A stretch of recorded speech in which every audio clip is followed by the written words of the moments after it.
It's time for the 420 Radio News, covering the latest headlines in consumer cannabis, medical marijuana, and industrial hemp.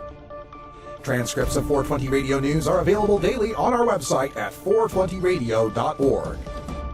Now, here's Russ Belville with your marijuana headlines in 4 minutes and 20 seconds. This is your 420 Radio News for Thursday, November 13th, 2014. Amid close midterm elections around the country, quote, there was one clear winner, ending our failed prohibition of marijuana and instead legalizing, regulating, and taxing adult use, end quote. Democratic Representative Earl Blumenauer of Oregon said at a news conference with three House colleagues.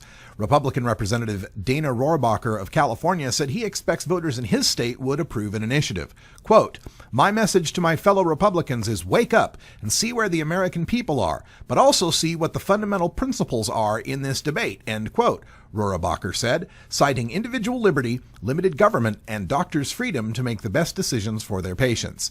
Blumenauer, Rohrabacher, and two other colleagues, Democratic Representative Jared Polis of Colorado and Democratic Delegate Eleanor Holmes Norton, who represents Washington, D.C. but cannot vote on the House floor, said they have bipartisan support for two small measures that would allow legal pot companies to open bank accounts and deduct business expenses from their taxes. They also hope to allow the Department of Veterans Affairs to prescribe medical marijuana. Sales of marijuana for recreational and medical use fell in September for the first time since Colorado legalized it in January, according to tax data released this week. Colorado brought in $7.2 million in taxes and fees from recreational and medical marijuana sales in September. That's down from $7.7 million in August.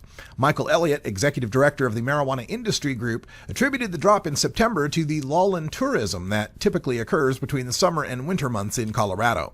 Tourists are some of the biggest consumers of Colorado's cannabis. A study by Colorado's Revenue Department found that out-of-state visitors account for 44% of total marijuana sales in big cities and as much as 90% in mountain resorts. Tony Fox, owner of Denver dispensary 3D Cannabis Center, said, quote, once the ski resorts open, sales will pick back up again, end quote. Outgoing Arkansas Governor Mike Beebe said Wednesday he plans to pardon his son's felony marijuana conviction, arguing he deserves the same second chance as hundreds of other nonviolent offenders. Beebe is leaving office in January due to term limits, and he is being succeeded by Republican Governor-elect Asa Hutchinson. The governor's spokesman, Matt DeCample, said Beebe has issued more than 700 pardons since taking office in 2007. Quote, a significant number of those have been young first-time drug offenders because he believes that if you make a mistake, especially with nonviolent crime, and you straighten your life out, you deserve a second chance, end quote, DeCample said. He continued, quote, there's no reason why he wouldn't hold his son to that same standard, end quote. The state parole board had recommended a pardon for Kyle Beebe in October. He was sentenced to 3 years supervised probation, $1,150 in fines and court costs, and had his driver's license suspended for 6 months. Beebe was the state's attorney general when his son was convicted. A Washington state farmer is selling off a ton of marijuana, literally 2,000 pounds worth, to the highest bidder in one of the first large-scale legal pot auctions in modern American history. On Saturday, Randy Williams of Fireweed Farm in Prosser, Washington, will offer for sale the marijuana he's been growing all summer. At retail prices, Williams' crop could be worth $6 million. Many of the plants are a dozen feet tall, grown in the wine region just north of the Columbia River Valley in south-central Washington. Washington's law separates growers, processors, and retailers, while store owners in Colorado often grow most of their own marijuana, which means there's no need to auction it off there. Washington retailers have been eagerly awaiting the outdoor harvest, which has the potential to drive down prices significantly by increasing supply. Public hearings are underway across Vermont on the issue of legalizing marijuana. Earlier this year, the legislature ordered a study on the topic after the state decriminalized pot for adults found with an ounce or less in 2013.